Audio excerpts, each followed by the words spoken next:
So I want to start off this video by saying I definitely need to get back into YouTube more. I need to make more content. I need to just be more active. I have been the sole reason why I haven't been active, and that's all me. It's not anything else to blame.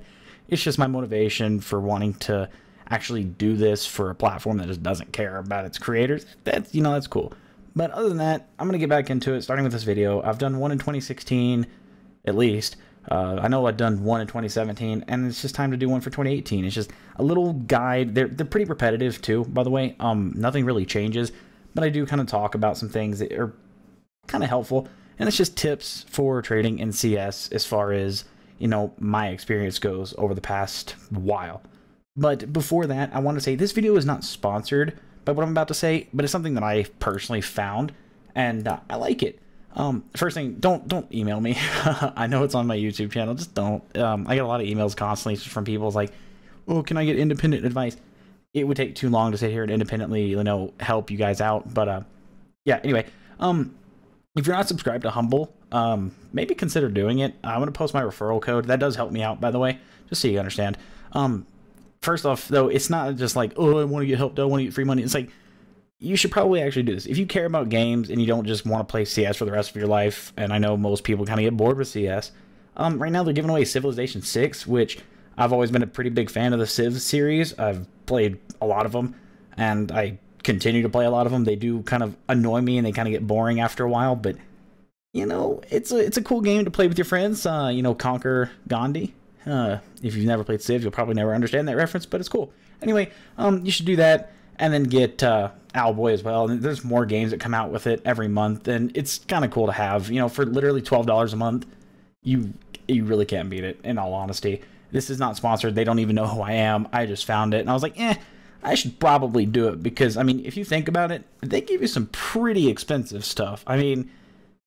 Even at the low month of $150, you cannot complain that they're not giving you what your money's worth. $12, H1Z1's $12, like right there. That's fine. Technically it's 20, but it's worth $12 in my opinion. Probably not even worth that, but there you go. It's a game and you can play it. That's cool. But now I want to talk about CS stuff, and I mainly want to talk about buying CS stuff, because I think that people do this wrong.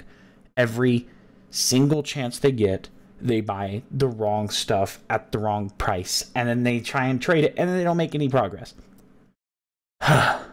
Finally get to take a breath. Anyway, when you buy CS products, guys, don't buy on Steam. Don't ever buy on Steam. That's like the worst decision you could ever possibly make. You're not going to make any money back.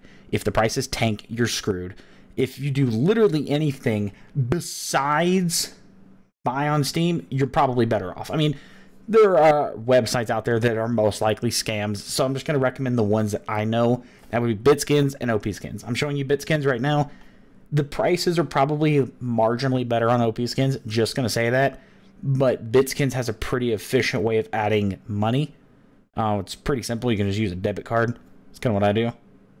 Very nice. But think about it for a second. You can buy a gut knife Doppler for $70. It's a phase 2. Mediocre float. That's not a very good float, but it's not bad. And even on market, a regular one is 93. That's the suggested price. That's basically what they're going for. But you're saving, what, $23? And, that's a good deal. You think about automatically going into it, your inventory's worth $23 at least more than what you put in. You cannot complain about that one bit.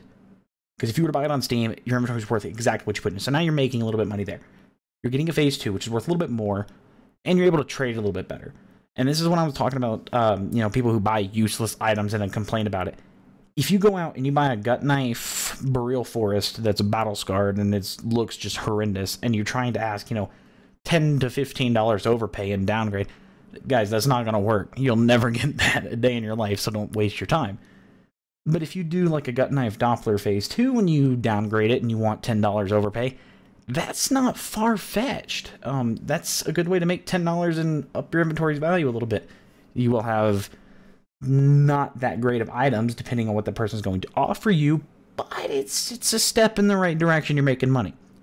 With that being said, the physical prices of items right now are pretty good, so that's where I would leave it. I wouldn't go and just buy some of the highest end stuff, you know, like a Karambit Sapphire or a Karambit Ruby. I wouldn't just buy those, because at some point this market is going to tank, and it's not going to be worth any of your money or any of your time to put into it. It's not going to be worth it at all.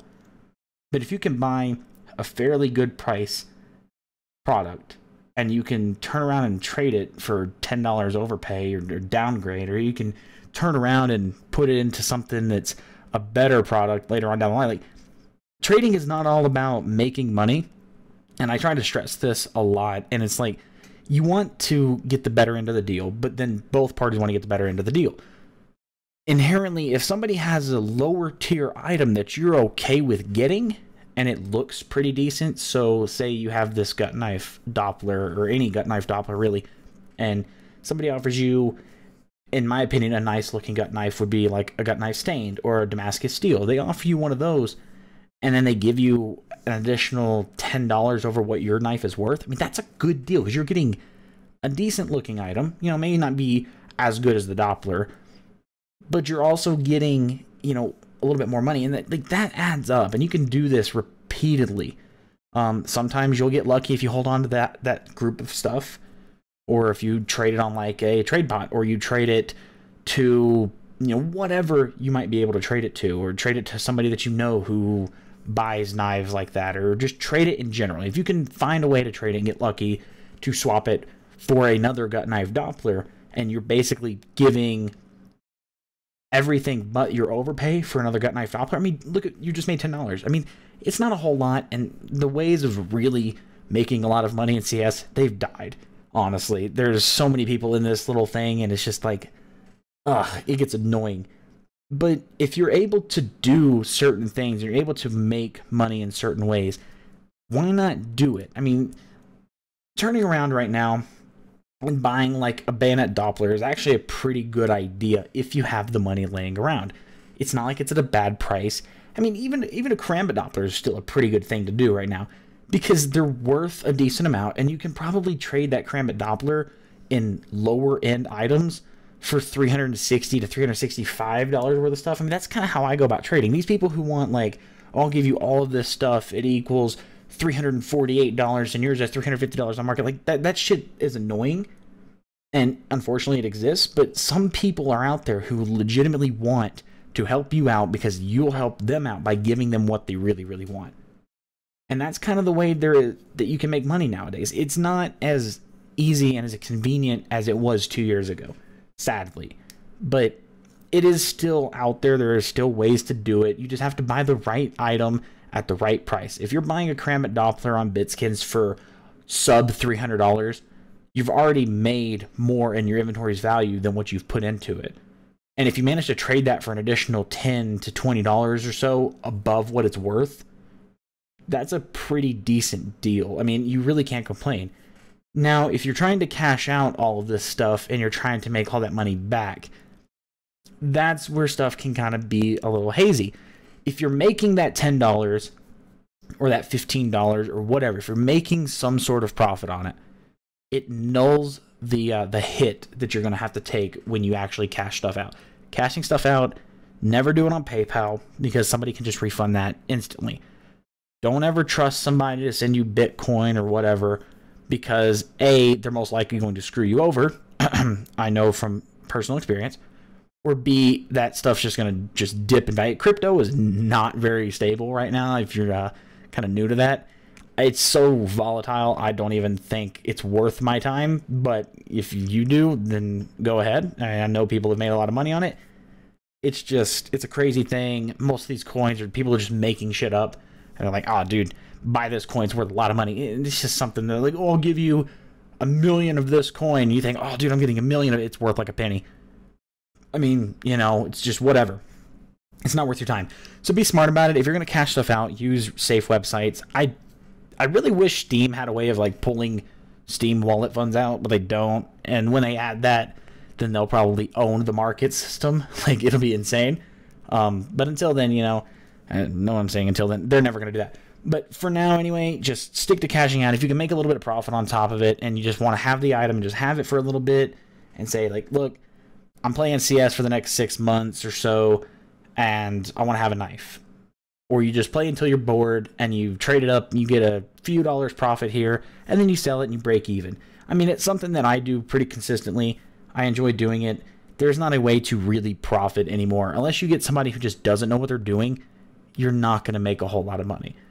It's not a business that really generates a whole lot of cash flow. Unless you buy in keys and you sell in keys, or you sell in other items, like you buy something, you buy like a Karambit Doppler. I'm going to keep using the Doppler reference. If you buy a Karambit Doppler in keys and you get it for a really good price, and then you turn around and trade it for items in which you sell those in keys and you've made 4 or 5 keys profit in the end, and you consistently do that all day, every day, unless you do all that, you're not going to be making a lot of money. But that requires a pretty decent amount of overhead. You have to put in money, and you have to have keys, and you have to have a lot of them in order to really generate some business like that.